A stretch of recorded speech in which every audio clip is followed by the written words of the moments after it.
Hey everyone, Aaron with Elite Water Sports down here on the Skyway Bridge. Just gonna go over a whole bunch of wind winging basics, stuff that you guys gotta learn before you come take a lesson. It's not mandatory, but hey, if you come to the shop, pick up a wing, watch this video, practice this, you're gonna be well prepared for your first lesson with us, all right? So let's go over this. The wing does fly really nicely upside down, just getting used to that, right? The hardest part about wind winging, in my opinion, is just getting this wing to flip over right side up while you're on a board in the water. So it's great to practice this on the beach. So let's start there, right? So typically when you crash the wing, it's going to be on the water just like this with the wingtip out, all right? Or with the leash out around your wrist. And what you wanna do is don't fight it too much. What you wanna do is get that wing perpendicular off your shoulder, okay?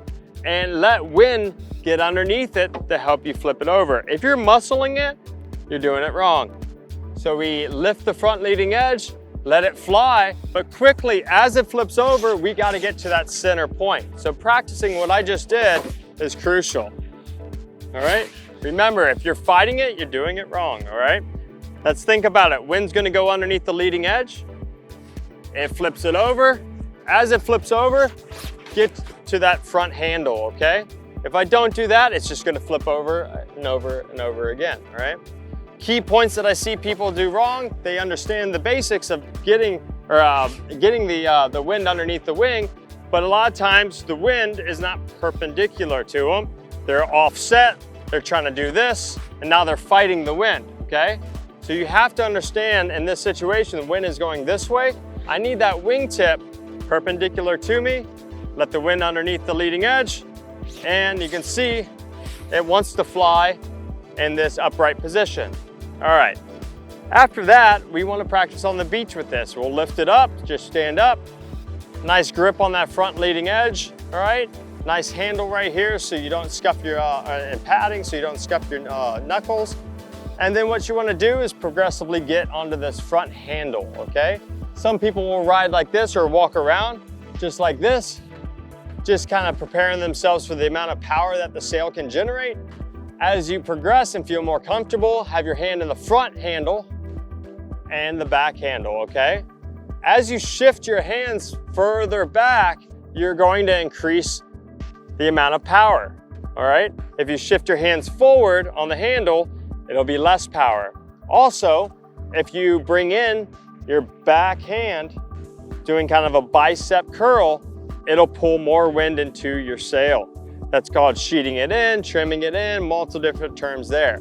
If you want more power, just do a bicep curl on back arm only, all right?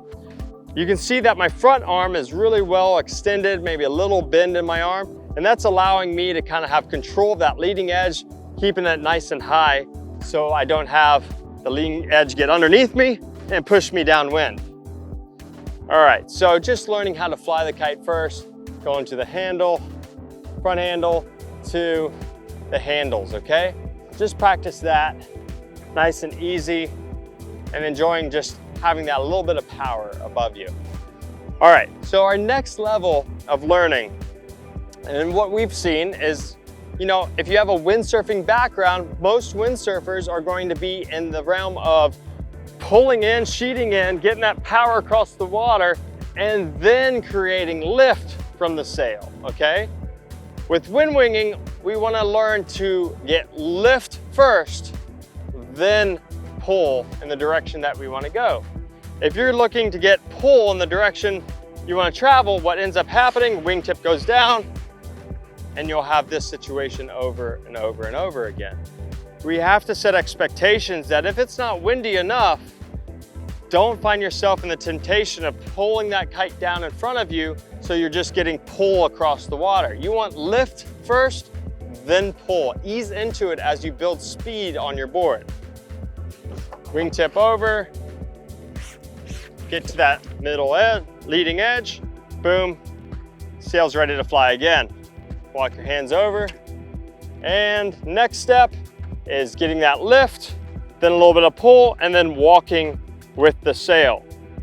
If you can walk with the sail and learn how to do your transitions just like this, that's perfect and what your goal should be on the beach.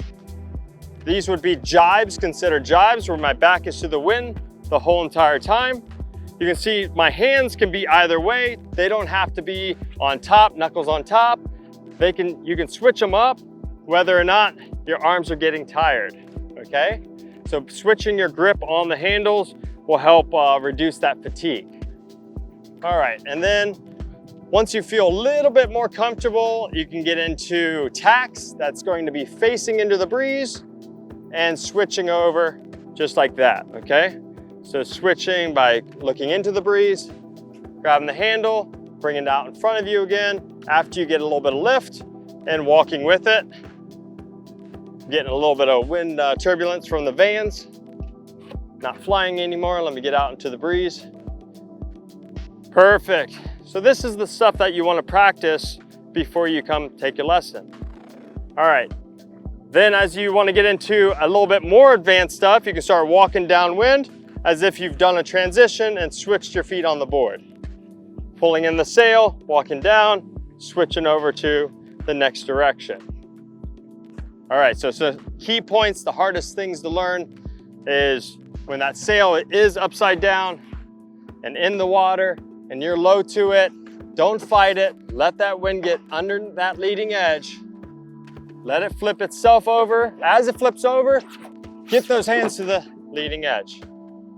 That's about the hardest thing to learn with wind winging. All right, guys, so this is Aaron with Elite Water Sports. This is the bare basics, the groundwork that you need to do before you go out into the water. Give us a call, 727-800-2202.